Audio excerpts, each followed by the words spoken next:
Welcome to Craft Chat Chronicles, the go-to podcast for tips on crafting best-selling fiction. Here at Craft Chat Chronicles, we bring you expert interviews, insights, and tips on writing, publishing, and marketing. Join the conversation and embark on a new chapter in your writing journey. For workshops, show notes, and more information, visit jdmyall.com. That's jdmyall.com.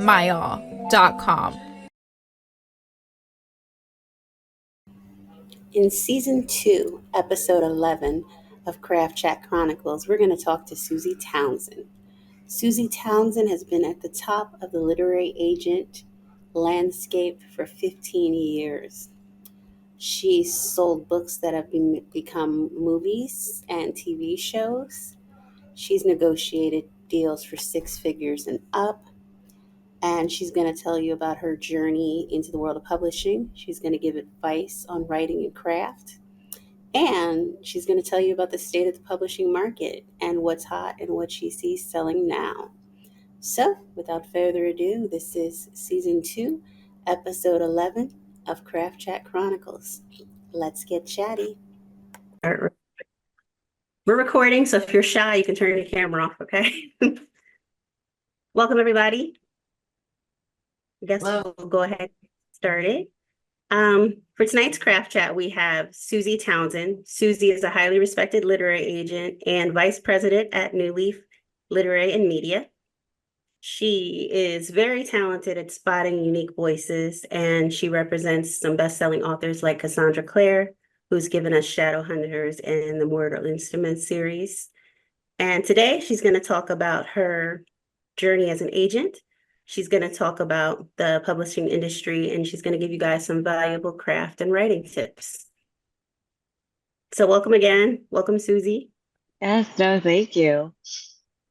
First of all, I want to thank you publicly since we just announced the book. So thank you for of course. Brilliance. Congratulations. I feel like obviously nothing I did would have been possible without you writing the great book. So thank you. Can you tell us how you became an agent? Tell us a little bit about your journey. Yeah, sure. So I always tell people that I fell into agenting. It wasn't really a job that I knew anything about. I graduated college with an English degree and was like, oh, what do I do now? And I actually went into teaching. I taught high school English for 6 years, and I really enjoyed it. But I definitely had moments, during faculty meetings when we were arguing over like whether we should have a water cooler, where I thought, this is really what I want to do the rest of my life. And I used to always tell my students, I had a lot of juniors. And so I used to always talk to them about how, like, find what do you love to do? Find something that will pay you to do that. And like that then will help you pick your career path and things like that. And I had a student one time who was like, is what you love to do really interact with teenagers? And at that moment, I was thinking, no, it's not. And I kind of thought to myself, like, I just love to read. Like, who would pay me to read? And around that same time, my sister, she's a couple years younger than me, and she had gotten a job in textbook publishing, and she was working in curriculum, in like the social studies sort of like curriculum, putting together textbooks. And she kept telling me about it, and I was thinking like, oh, that's so cool. Like how, like I like curriculum, like I would like that. And so I sort of like a combination of arrogance and naivety made me decide I'm just going to move to New York City and get into publishing. And I was in California at the time, so I packed up all of my belongings and my animals and drove across the country and got to New York. And I thought that I had like saved up enough money to basically like give me maybe like a year of a cushion to be like, oh, I can figure out what I want to do and find the right job. And if I don't, then I can always teach in New York. And it definitely was like 3 months. Like I had not saved enough for a year, but I was lucky because I found an internship. Um, and it was for a literary agency, and I didn't know what that was. But I went in for an interview and I wore my pantsuit and I read like 5 books on their website and was like ready to answer all the questions. And I got there for the interview, and the girl who interviewed me was wearing a band t-shirt and jeans. And she asked me like 4 questions. She asked me what I liked to read and if I could read things that needed work and do edits. And I was like, oh, I was a high school English teacher. I can read anything.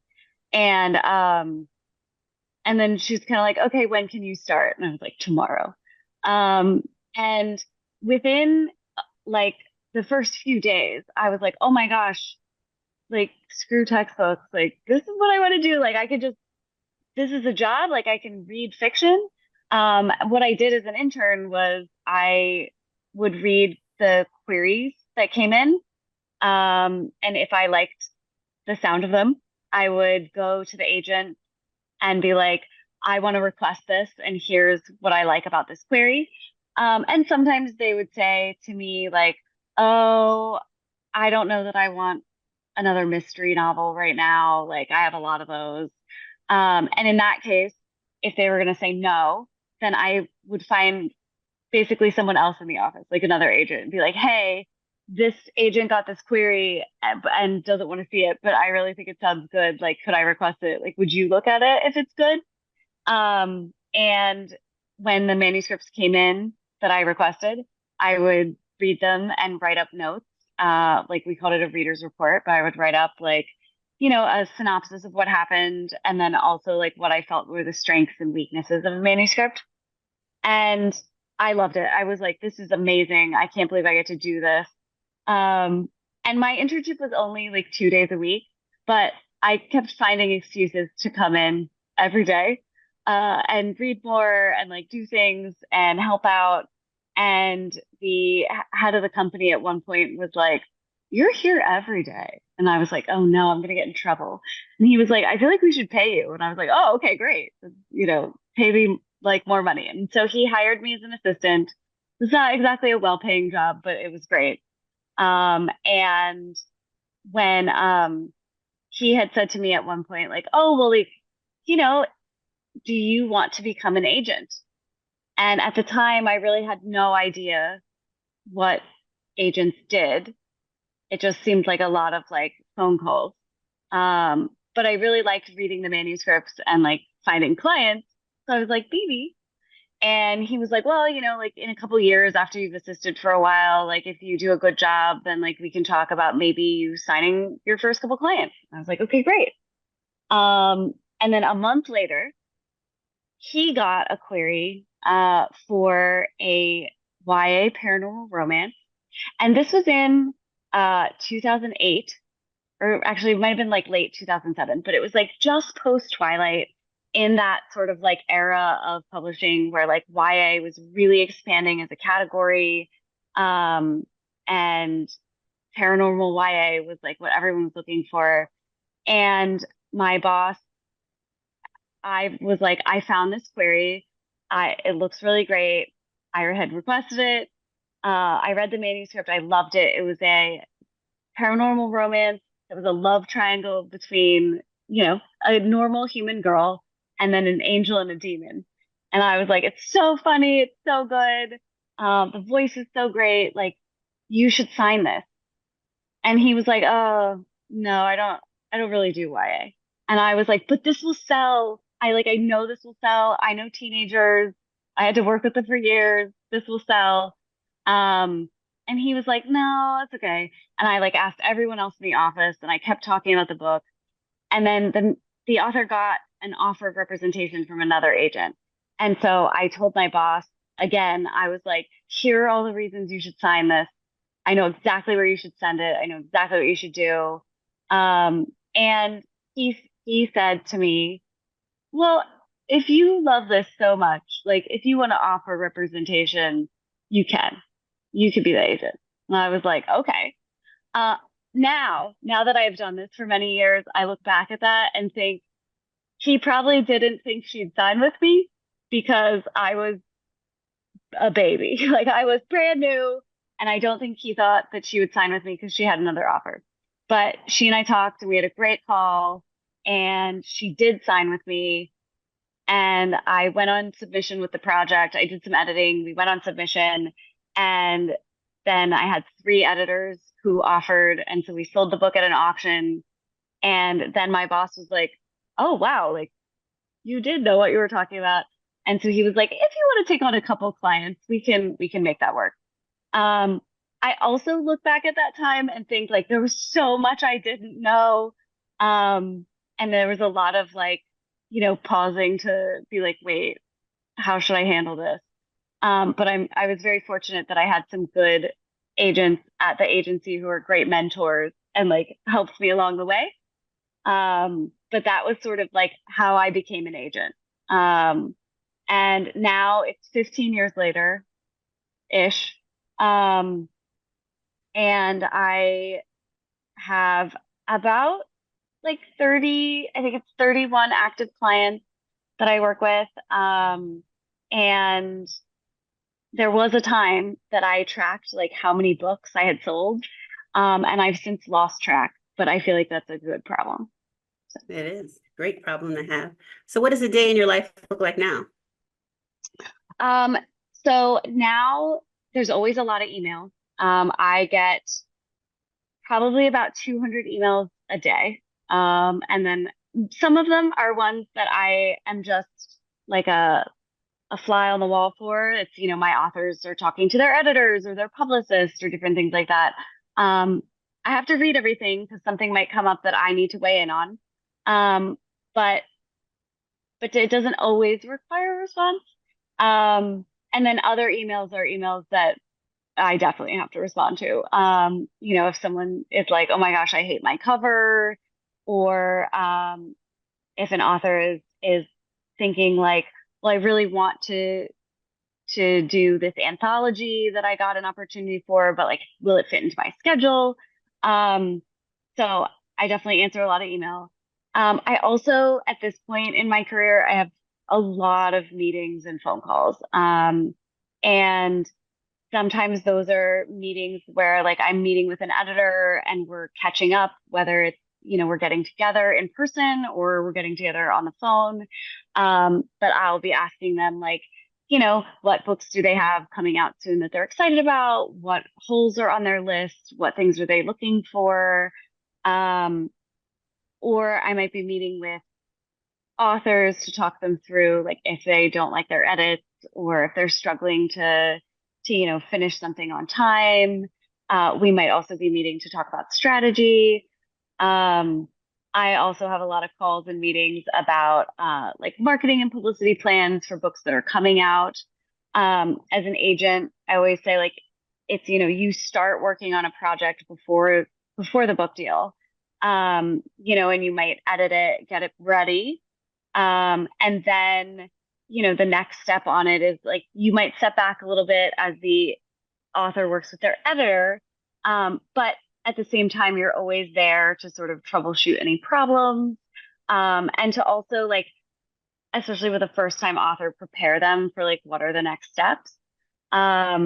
So, when it's time to start thinking about a cover, a lot of times the publisher will say like, "Oh, we're getting ready to do the cover. Do you have any ideas?" So we'll talk about like what their cover brief should look like and what things will be helpful to tell the publisher so that you get a cover that you like and not one that you don't, ideally. But if you do get one that you don't like, then I'm the person to go to the publisher and be like, "We don't like this. Here are the changes we want." And I always say that my authors, what I want them to be able to do is just focus on their writing, and then be in all of their interactions with the publisher, be the person who's like, "Oh, I'm so excited to work with you. Like, this sounds fun." And then I'll be the bad guy if I'm like, "No, no, no, that's too much work. We're not going to do that." Or like, "No, we don't like this cover," or like, "We can't do this edit because it's wrong," or whatever it is, I'm that person, so that the author doesn't have to be that person. And then, as a book finishes going through the editorial process and it goes into copy edits, then I'm also starting to have the conversation with the author about like what they're writing next. Like, are they writing a sequel that's part of that book deal that we did? Or are they writing something new that would be a follow-up to that book? Um, and then at the same time, we're also pausing to talk about the book, um, the upcoming publication, and like what the marketing publicity plans look like while the publisher is doing their thing. What should the author be doing for promotion? So as a result, I feel like my day, any given day, could look so different in terms of what I'm talking about, because I'm going through those steps with 30 different authors, some of whom write romance, and so they write about 3 books a year, and then some of whom, write more literary fiction, and so they might write a book every 3 years or something like that. So where they are in the process every day is so different. So as a result, my day is always so different. And sometimes that means a problem comes up that I'm like, oh, I haven't dealt with this before. During the pandemic, one of my authors, we had to move her pub date back because her books were printed in China and they were sent on a ship across the ocean. And somehow some of the books fell off the ship into the ocean. And so there were not books to get to the stores. And so we had to move her pub date. And so like we had to have a call about that and figure like, how are we going to message this to fans that actually their book is going to be delayed? And, what do we do about the book tour that was planned and things like that? So sometimes like weird things come up that you're like, okay, well, let's figure that out. So that I feel like that is my job, is to plan as much as we can for the worst possible case scenario and how to protect the author against that worst case scenario. And then when the stuff that we didn't necessarily see coming comes up, to also figure out like, okay, how do we fix this? Love that. What is your slush pile looking like these days? So I get a lot of YA. And I also get a lot of fantasy. And I would say that right now I'm seeing a lot of romantasy, which is definitely a buzzword. But I would say that it varies. Sometimes it is the romantasy that feels a little bit like the romance is the A plot. And then sometimes sometimes like the romance is the B plot, and actually like it's the fantasy world and the world pulling and like whatever politics are going on there. It's the A plot. That could be a pretty broad range. I'm seeing a lot of that. I also am seeing a sort of interesting, like almost like a horror romance mashup of genres right now. And I think that's kind of interesting. It's like almost like sort of taking like what's working in romantasy and like taking it a step further. So, and I have not seen this in my slush file, but I heard from an editor that she's seeing a lot of dystopian romance, which she called disto romance, but I don't know that moniker is going to take off. What would you like to see? What are the things that you're hoping to receive? Oh, I always say that I will follow a character I love anywhere.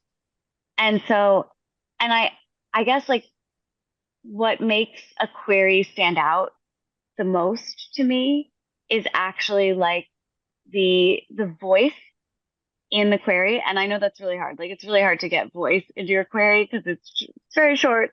Um, but that's usually what makes me be like, I want to read this. And so I don't necessarily, I mean, I'm a 16-year-old girl at heart. I love romance. I love magic. So like, if you know anything about my authors, you would know, like you could tell, like I love my fantasy romance.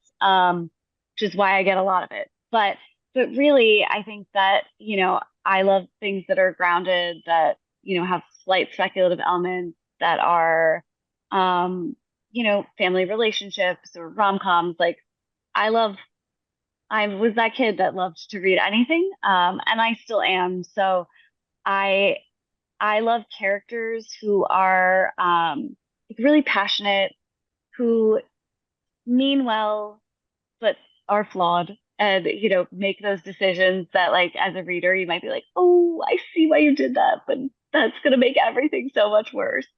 um i I never would have said that I liked unlikable characters, but I sold a book early on in my career, and we had several rejections from editors that were like, "Oh, I don't like unlikable characters," and I was like, "What are you talking about? I love her."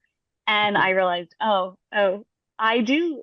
I, as long as people, like, you know, if they have redeeming qualities, and you kind of understand why they're going down the path they're going down, if they're interesting, I really like them. So that's that's my non-answer to that question. Do you have any advice for people who might want to become literary agents? I mean, I think best the best advice I can give you is to read a lot of the books that are on the bestseller list. I apologize, my phone is making noise. Um, Read books that are on the bestseller list, that are on the Times list. I When I first started, I had asked someone in publishing, like, you know, I was like, I have just an English degree. Like, should I take classes in publishing? Should I do something? And he was like, no, the best education really is like what is selling well, like what's working well, and to read as much as you can.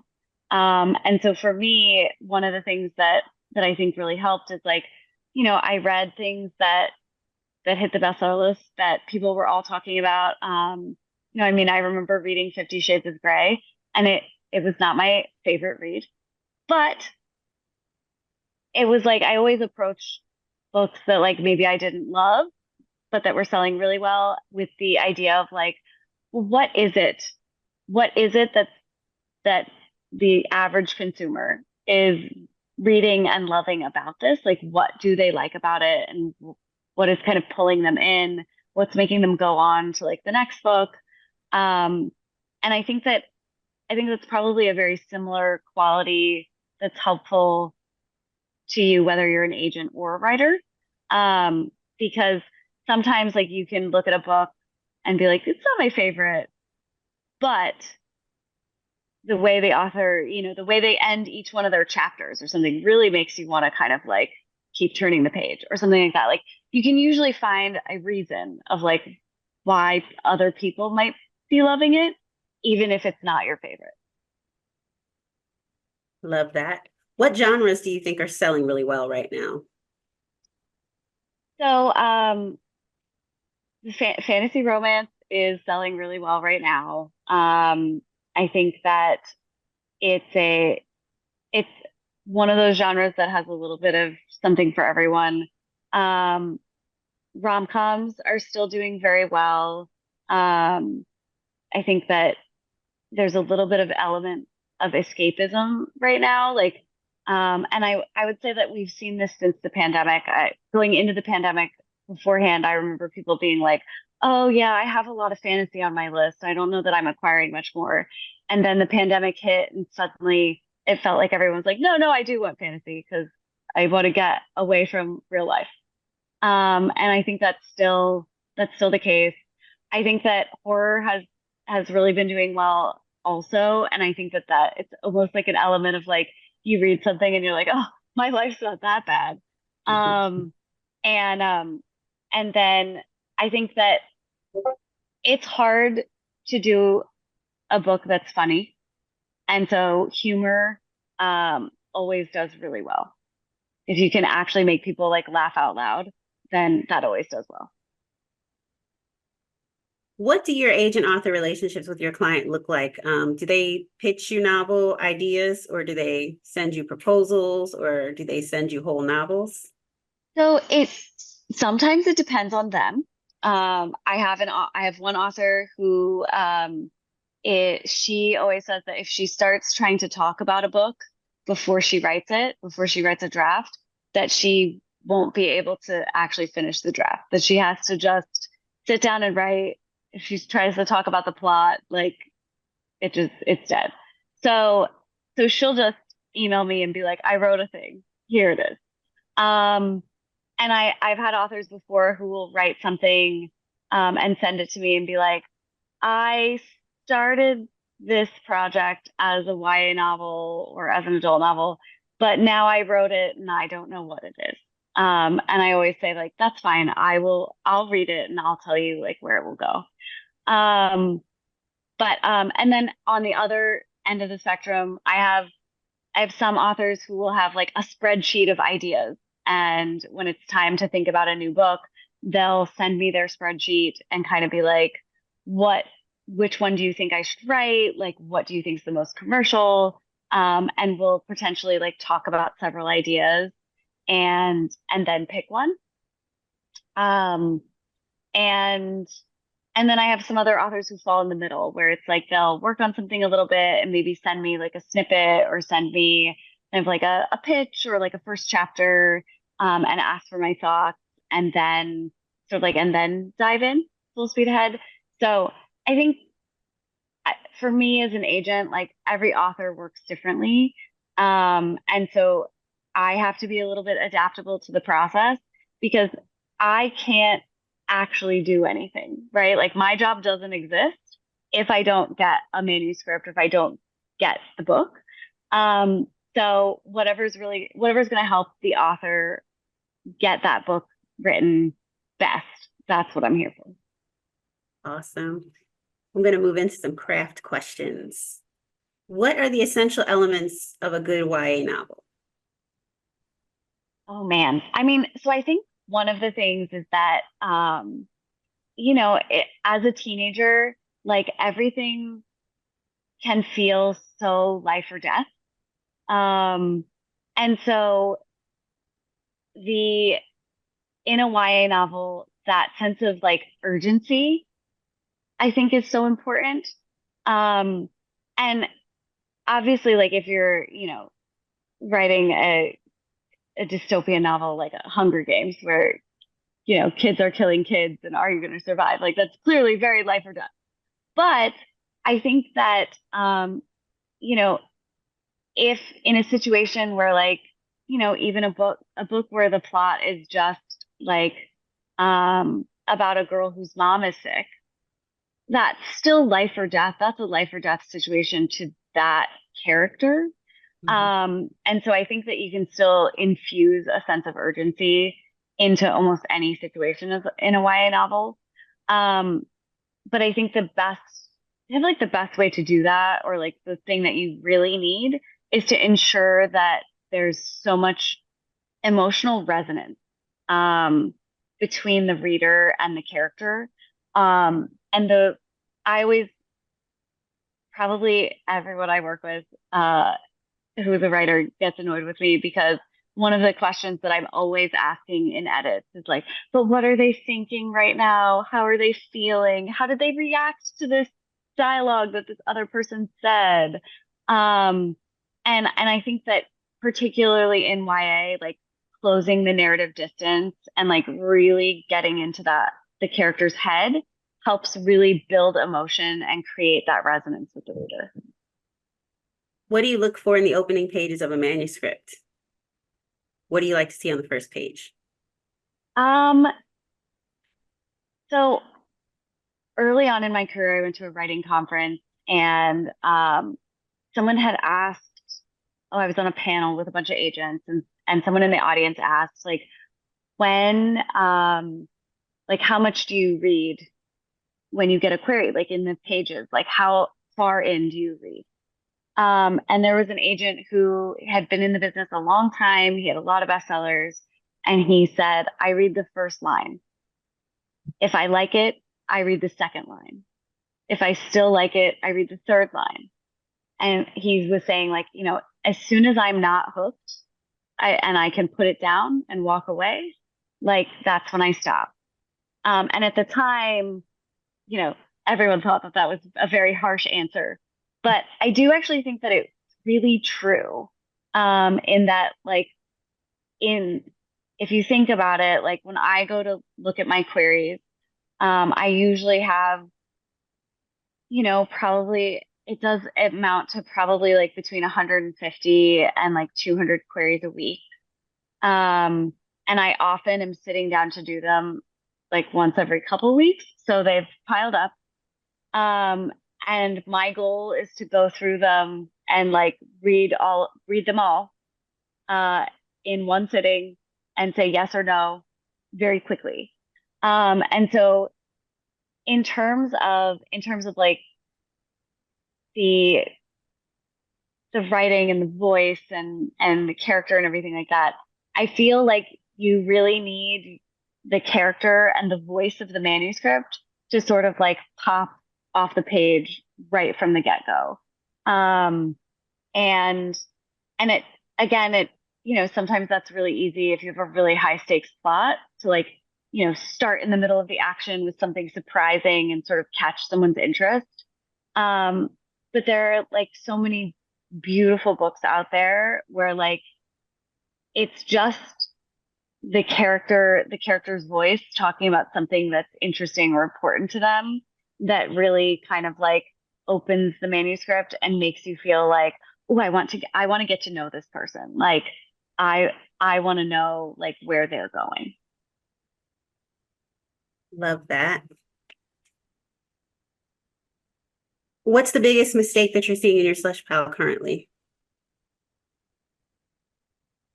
Um, so I always say like in terms of my queries that like sometimes I get queries where like, you know, someone spelled my name wrong, which is just like you got one chance to make an impression. Like you want to make sure you proofread.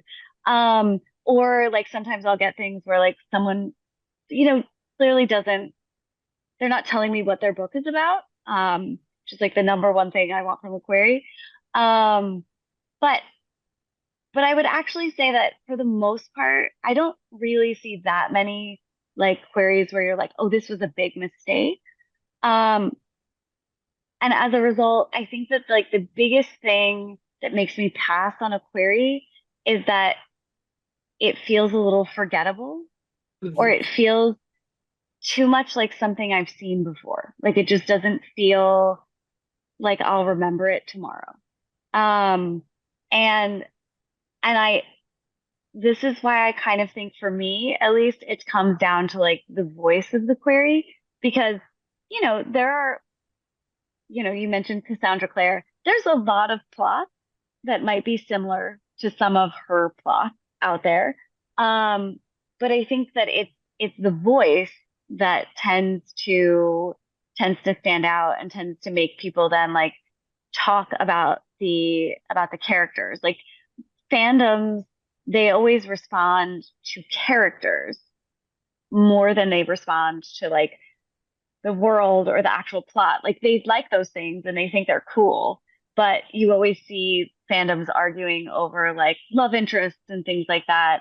Um, and being on a certain team or whatever, writing fan fiction about characters they wanted to be together. And so I really think it kind of comes down to that. Love that. Love that. And any advice on creating compelling characters? What are the kind of characters that you love? Um,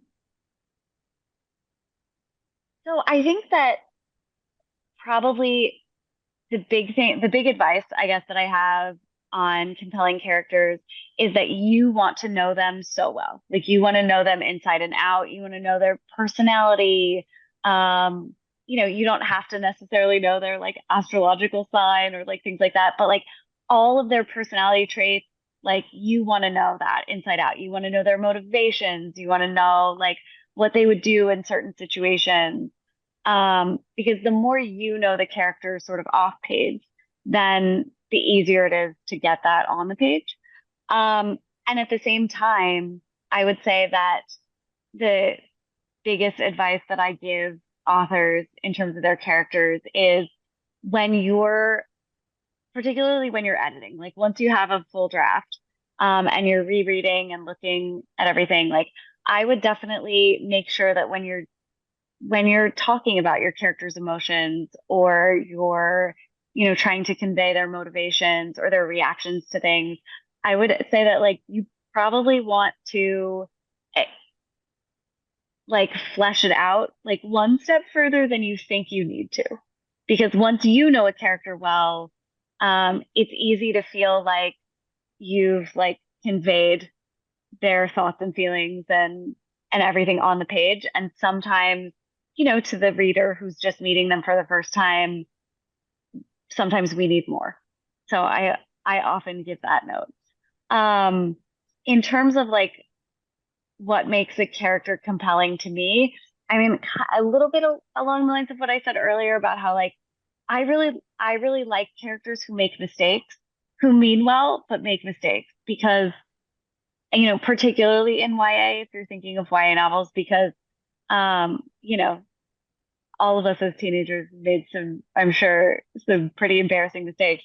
And I think that, no matter what's going on in a character's life, like if they're taking action to try to solve something, to try to get around an obstacle, to get what they want or what they need or whatever it is, um, you know, they're not gonna, they can't do it perfectly, otherwise there's no story, right?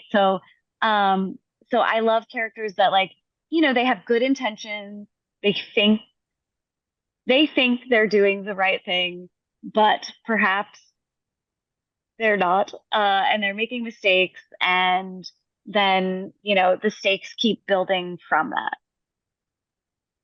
Love that. Any advice on keeping the tension going throughout the novel and avoiding the saggy middle? Yeah, so I would say that, sometimes I think pacing is something that you often kind of address a little bit more like after you've written your first draft and like once you're going through it. But I would always say, like, for any scene, you want to get into the scene late and you want to get out early. So, every scene should in some way, help develop your character, move along the plot, and potentially, give the reader some insight either into the world or the backstory or something like that. Um, and I always feel like, if you when you're watching a TV show, and characters call each other on the phone, they never say goodbye. They just hang up on each other.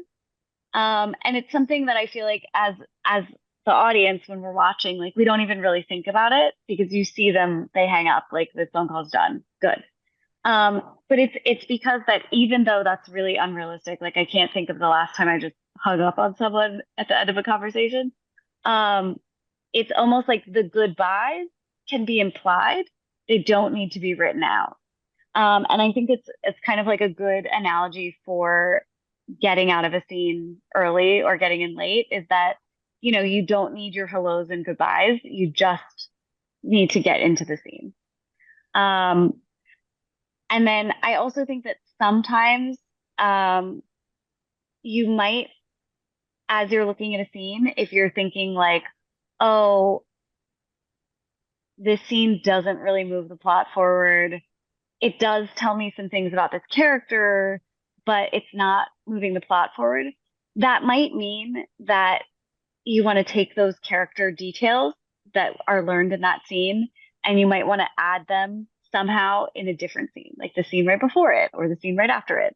Um, Sometimes you have to write certain scenes in order for you, the writer, to know them. And then later you can go back and look at them and think like, oh, like I don't actually need this. The reader doesn't need to see this happen. They can find this information out a different way. So I think that's something to always keep in mind. And how would you suggest they tie it up? Like, what do you like to see in an ending? How do you suggest they make their ending satisfying to readers? Well, so I always tell people that like I never would have done Cormac McCarthy's The Road because it's like so bleak. Um, I don't need like an ending that wraps everything up in a tight bow.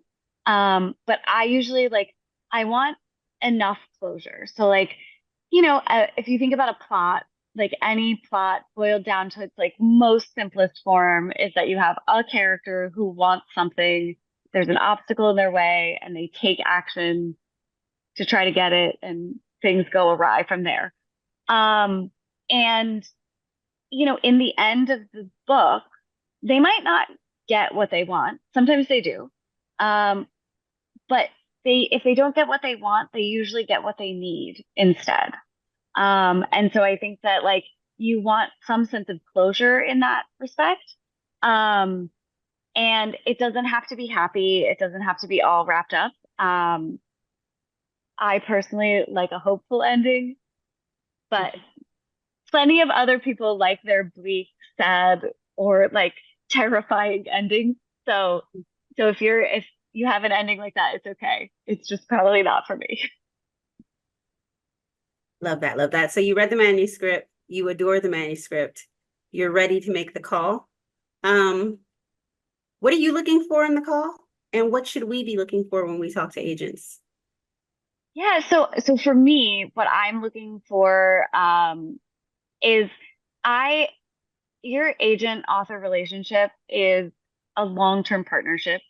It's a long distance relationship, right? Because we don't see each other that often, probably.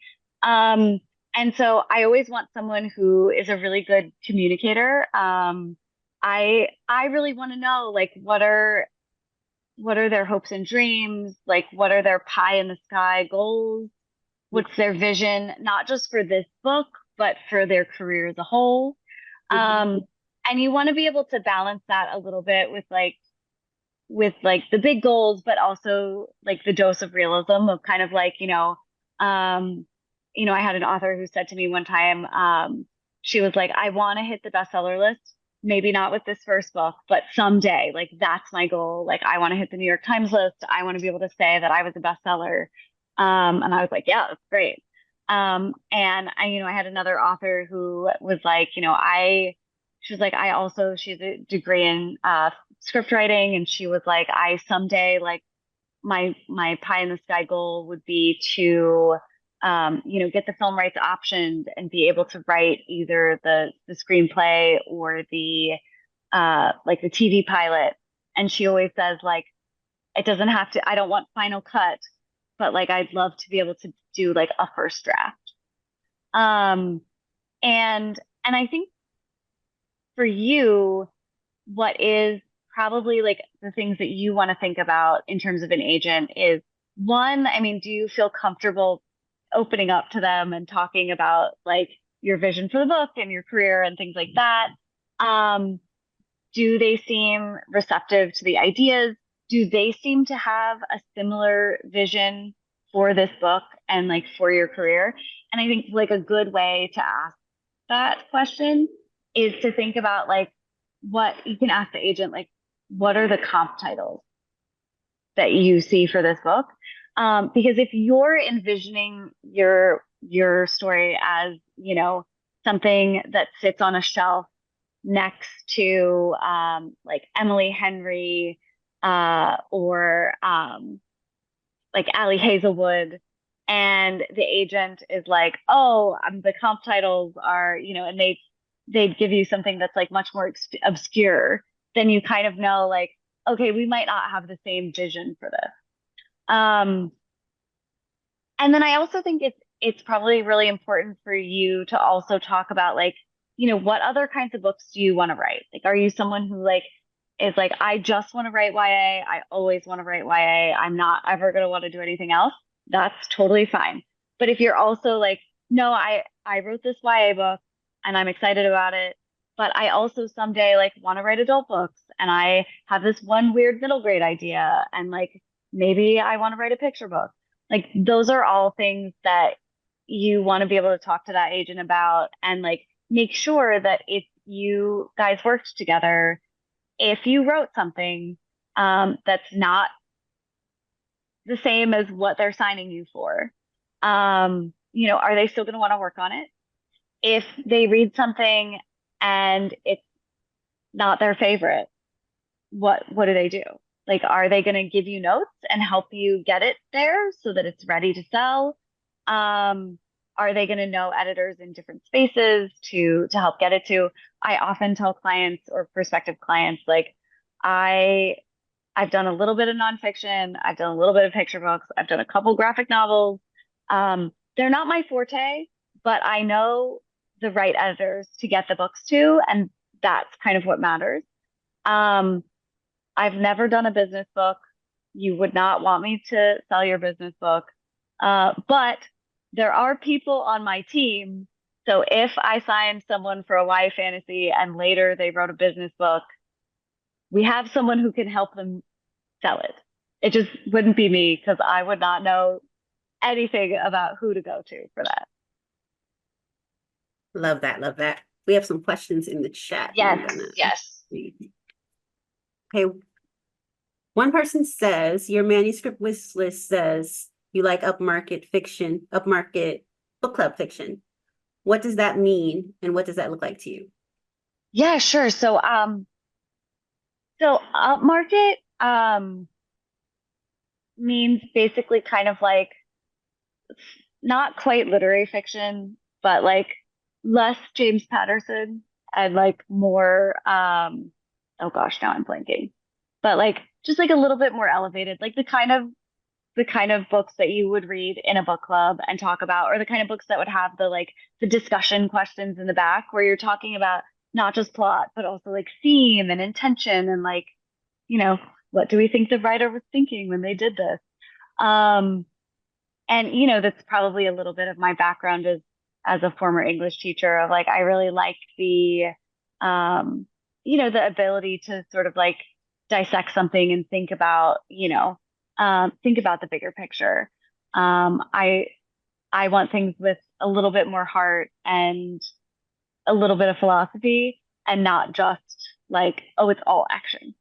Um but um but I think that, a really good way to think of like what are some examples of like book club fiction is actually if you looked at like Reese Witherspoon's Hello Sunshine Company, she does those like Reese Witherspoon book club picks.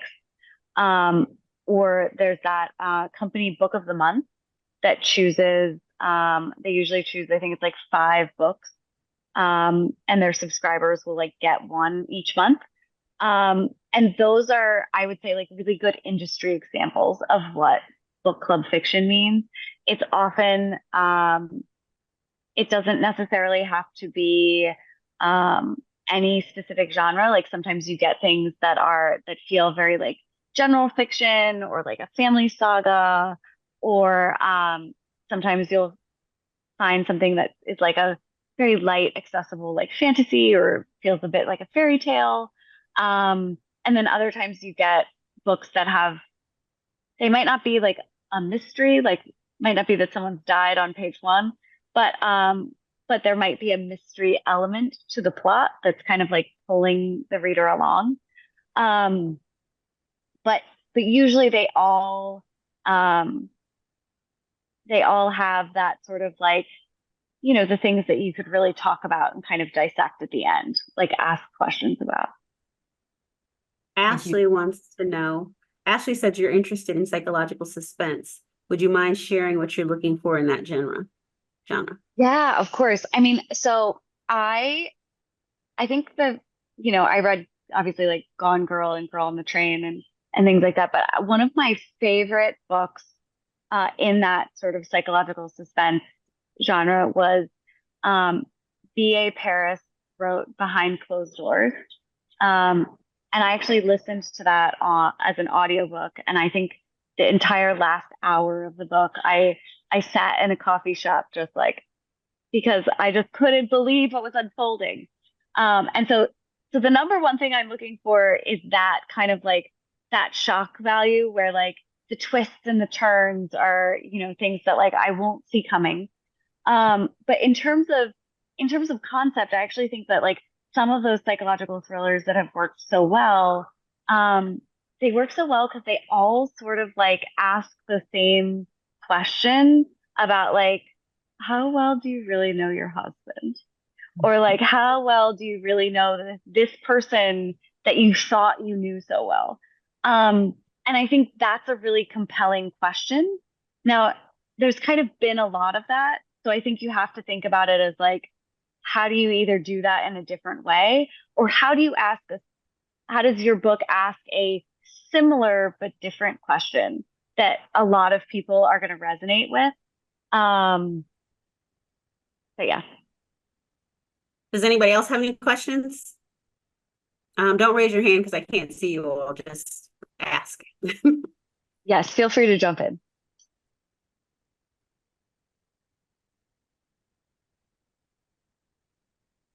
I'll ask something. So how much does the market play in your decision to sign an author? Like, for instance, if you really love a book that you know might not sell well versus a book that you only like but know will sell well, like which one do you sign? Or do you sign the book? Oh, that's such a good question. I actually think it's been different depending on where I was in my career. Um, you know, when I was starting out, for any book that I loved but wasn't sure would sell because it was, not the right time for the book or something like that, for every one of those that I took on, I probably needed to take on like three books that I know I can sell this. Like this will totally sell. Um, because, you know, I was also working in a place of like, I have to sell enough to make enough commission in order to eat and stuff. But now at this point in my career, if I read something and I love it to pieces, it really doesn't matter to me if I don't know if it's going to sell, um, because I'm in a place where I can be like, I love this book. I I will try really hard to sell it. If I don't sell it, usually I'm thinking like, I love this author's writing. I love their voice. I have talked to them. I really connect with them. And I think that they'll write something that I love that I can sell. Like if we don't sell this first one, we'll definitely sell something down the line. Um, and you know, I feel like for me, um, I have a lot of clients. I have a full list. I don't actually have that much time. I don't sign that many clients a year. I've signed one so far this year, and I didn't sign any last year. And part of that is like looking at, how much time I have, to give to an author and to, help them get to where they want to go. And I get a lot of queries now in my career from authors who are already published, who have books, and oftentimes for me, like, even if it's an author that I'm like, oh, like they have an established editor, like this is an easy sell. I know exactly what to do with this. If it's probably like the work and the different things that we have to do to go into it, like I might not have the right kind of time for them. And I actually am at a point where I always have to feel like I have to be willing to say like I will sleep less because I love this book so much that I will give up sleep. I will give up time with my family. I will stay home and work instead of like going on this trip because I desperately want to work on this book. So for me now, it's much more about like, I just love this. Yeah. Thank you. But that's a very like, very privileged space to be in now. Thank you so much. Any other questions? I have a question. Can you guys hear me? Yes. Yeah. Oh, okay. Hi. First of all, thank you for doing this. Appreciate it. Uh, mine is like a functional question. Your literary agent, when you say you're getting a lot of queries, 150 a week or whatever voluminous amount it is, are those people that are already represented on some level that are coming to you because you're in the mix, or are these people coming to you cold with like a first chapter or two or a treatment? What are you largely looking at as far as? Yeah. So people who query me, I would say that 99% of the time they're not represented, and we have no connection at all. Sometimes there might be someone who's like, I'm a friend of your author, or this person in the industry told me to query you, or something like that. But most of the time they're reaching out cold. Okay. But what they're reaching out with, their query, I always say like a query should be about 250 words. No one's going to count your words, but if you've written a lot more than that, it's probably too long. And if you've written a lot less than that, it's probably not long enough. And you basically are answering the question, what is my book about? And I always say like the best examples are looking at like your book jacket copy, like the inside flap of a hardcover or the back of a paperback. A lot of times the query that a debut author writes to me to describe their book, I use that query and from it, like make some little changes and use that as a pitch letter that I send to editors to be like, you want to read this? And I cannot tell you how many times my pitch letters have ended up as the jacket copy on a book. So that's kind of like your best sort of like model if you want examples of what works. And I always ask for my queries, like send me your query and your first 5 pages of your manuscript. Because for me, I want to be able to see, oh, do I like this idea? And then do I like the writing? Am I grabbed? When I'm reading, if I'm grabbed like right away, then I don't even read to the end. I just request it and then go to the next one. If I am bored and like not into it, then I don't read to the end of the 5 pages. I just go to the next one. A lot of times, if I'm reading and I get all the way to the end of the 5 pages, I kind of have to ask myself, like, what was it that kept me reading? Like, I was clearly interested, but I wasn't grabbed enough to be like, yes, I have to see more. And so I kind of have to sort of determine, like, do I think that a lot of times if I request, it's because I think there's something here. I'm just not sure if the author has started the story in the right place. But that's clearly something I can help fix. So I'm going to go ahead and request it. And then sometimes when I don't, it's like, there might be something here, but I'm not sure enough of where I think it might be going. Or I'm not sure if I walk away from my computer and never get this manuscript, am I still going to wonder sometimes what happened in that book? Because at the end of the day, like, it's the books that you want to be able to be like, oh, I read that like a while ago, but I love it so much that I keep thinking about it. Those are the books that are like kind of like calling as like, work on me. So that's kind of what makes me ask that. Every agent is a little bit different. So a lot of times sometimes they'll ask for a synopsis. Sometimes they'll ask for 10 pages. Sometimes they'll ask for no pages. Everybody wants a query though. Got it. Thank you so much. Any more questions? I have You one. can go ahead and ask. So the common wisdom is, it only takes one. Yes, yes. And so you should never give up. But is that really true? You never give up writing.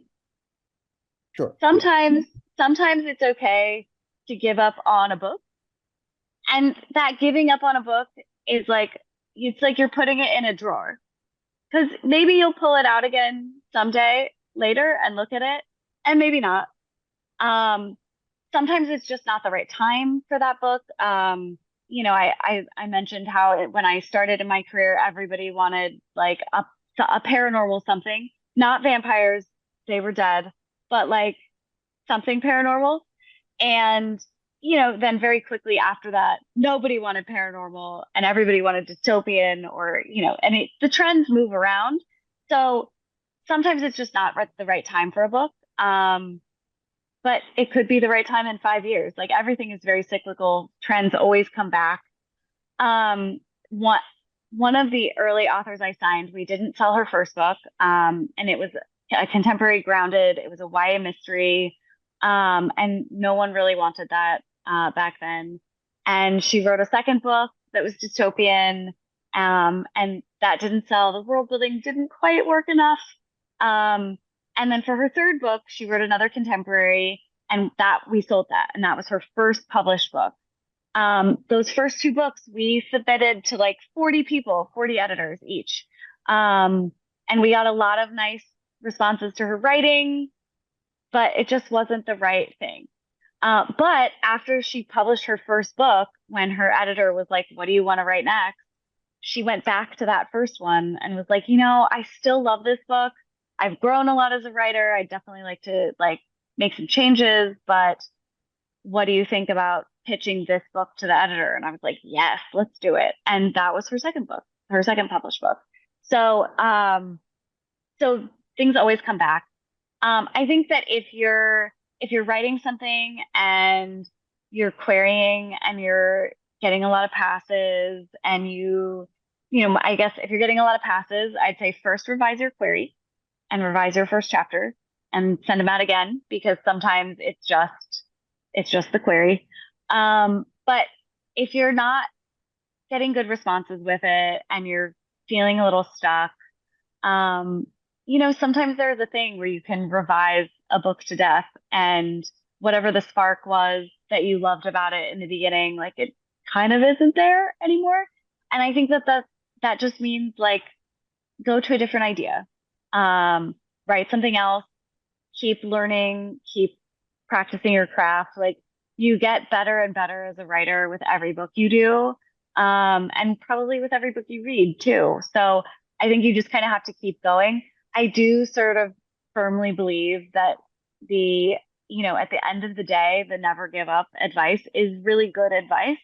It's just don't give up on the dream as a whole. I have an author who she always talks about it wasn't her first book that got an agent. It was her eighth book. And it wasn't her first, the book that she signed the agent for that got published. It was the second book she did with that agent was the first one that got published. And it wasn't her first book that hit the New York Times list. It was her seventh book. And then it wasn't her seventh book that got a big advance. It was her ninth book or something like that. So those milestones, a lot of times it doesn't happen right away. And every writer, even writers who are hugely successful, they all have a novel in the drawer somewhere. That tied into a question in the chat. So I think you kind of answered it. He was just someone was asking when to give up on a book because they had 40 rejections and that was me. Go anywhere. Okay. Yeah, no, I mean, I think that I think if you still are feeling like I love this book, even if you have a bunch of rejections, then it might just be go back and reread and do some revisions. And I always tell authors that for me, and I think for a lot of agents, plot holes or world building questions, those are easy notes, right? Those are things that I can read something and be like, wait, I don't understand this world piece. Explain it to me. Let's get that in the manuscript. And that's an easy fix. The harder fixes and the things that would cause me to reject something are always more about the character and the voice. If it's not there, that's a hard note for me to give an author and know that they'll be able to fix it. Or sometimes the pacing. If the pacing, slows down or is too fast and things like that, that's also a hard note for me to give and have confidence. I know the author will be able to fix this. So I think that those are probably the two most important things to look at and try to revise. And then query again. And I actually always say if I got your query again, because I get so many, if I didn't request it, you can always query me again as long as you rework your query, because I won't remember that I got it before. So, so you can always go back to agents that you went to before if you've revised, because the only time I've ever remembered is there was a guy once who he used to query me every week with the same query. He never reworded it. And after like a year, I mean, I guess you could say it was a good strategy, because like after a year, I finally requested it. It was like, let me read this book. But then I gave him notes and he was like, I don't want you to edit me. I want you to just sell my book. And I was like, oh, okay, I'm sorry, never mind. But I feel like, for the most part, I have a couple of clients who queried me, and they either queried me with a different manuscript or they queried me with the manuscript I ended up signing them for, but a different version of it. And I had said no. And then later they queried me again, and I was like, oh, I'd like to see this. And now we work together. So, and they were all afraid to tell me that at first, which I was like, why? That's great. It's a great story. But no, so I keep trying. Can I ask a follow-up, or Sure. I don't want to, with the the theme of well, about 40% or so are rejections. Most are just silence, right? And then the rejections all seem to say the same thing, which is not the right fit. In fact, that phrase shows up almost every time. Even I've had a couple partials and they come back the same, not the right fit. What is that code for, if anything? I mean, does it mean anything other than I wrote you off, right? It doesn't necessarily mean anything. And the thing is that, at the end of the day, my job as an agent, really is to, like, my responsibility is to my clients. And so while I feel like I'm always looking, for the potential next book that I'm going to fall in love with and that I might want to represent and that might become a client. Still, especially now in my career, like 99% of my day really is just clients. It's not prospective clients. And so, I have to prioritize my time for clients, which means that a lot of times if I'm passing on something, whether I'm passing on a query or a partial, it's just a form response and everyone is getting the same thing. And so that, like, not the right fit could mean anything from, like, I wasn't invested in the beginning, I don't like this concept, I represent something else like this concept. Yeah. Or even something that, like, is really unhelpful, like mermaids creep me out, I don't want a book about mermaids. So like it just really could be anything. Yeah. But I would say that, if you're getting, there's nothing you can do about the silence, right? Because who knows what that means. They're busy. But if you're getting what feels like a lot of rejections in terms of your ratio of like rejections to requests, then my recommendation would definitely be to try to like rework your query. And sometimes that might be like just pull out like a blank page and what the other query says, but just rewrite it and try to do it a little bit differently. Because sometimes that can really help. Another thing that I would suggest is, in terms of agents that you're reaching out to, I know that a lot of, the pandemic brought a lot of new problems. And so a lot of agents who have been doing this longer and are more established found themselves in a position where almost like we had the right amount of clients for pre-pandemic time, but now it almost feels like you have too many because we're spending more time solving, problems that weren't problems before. Like, oh my gosh, how are we going to get this printed in time? Or there aren't any truck drivers to drive the books from the warehouse or whatever. And so I would recommend, like, definitely submit to agents who are, newer agents who work at established agencies. because a lot of those agents, like they're the ones that like they're building their list. They're really hungry for authors. And I always feel like, you have to, everybody starts somewhere. And that author who, signed with me, was my first client, like she queried my boss and not me, but she took a huge chance on me, and I'm really glad that it paid off. I think it helped that I was at an established agency and that I had a lot of agents that I could talk to and like get the right advice from. Um, and and obviously like we connected well, but I think that especially right now, if you're feeling like I want to find the right person, that there are so many great agents out there who are relatively new, like within the last couple years, who assisted another agent for a couple years before that, and now they're building their own list. And I think that you might you might have better luck with some of them than people who've been doing this for like 10, 15, 20 years. Just because a lot of people that I talk to who've been around that long are feeling a little bit like, oh, I'm just so busy. Like I don't have time to sign new authors. Thank you. Love that. Love that. So I'm going to do a quick question, really quick. You mentioned things that were dead a while ago. So I'm just going to Yes. throw out some things, and can you tell me if they're dead or if they're still Okay. hot or selling? Dead or alive? Yeah. Yeah, dead or alive. Vampires? Alive, actually. Witches? Oh, alive. Very alive. Very hot. Dystopian? That remains to be seen. It's been dead for a while. I've heard some people who think it might be coming back. I'm skeptical. Ghost?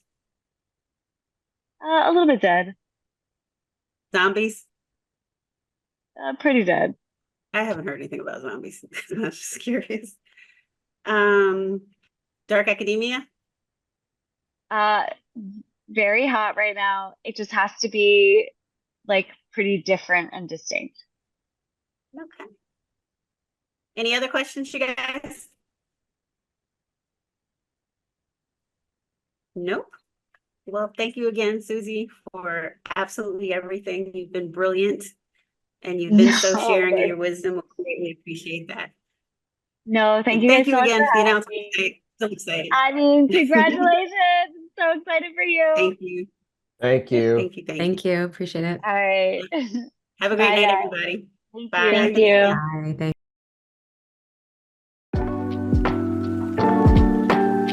That wraps up today's Craft Chat Chronicles with J.D.Myall. Thanks for joining us. If you liked the episode, please comment, subscribe, and share. For show notes, writing workshops, and tips, head to jdmyall.com. That's jdmyall.com. While you're there, join JD's mailing list for updates, giveaways, and more.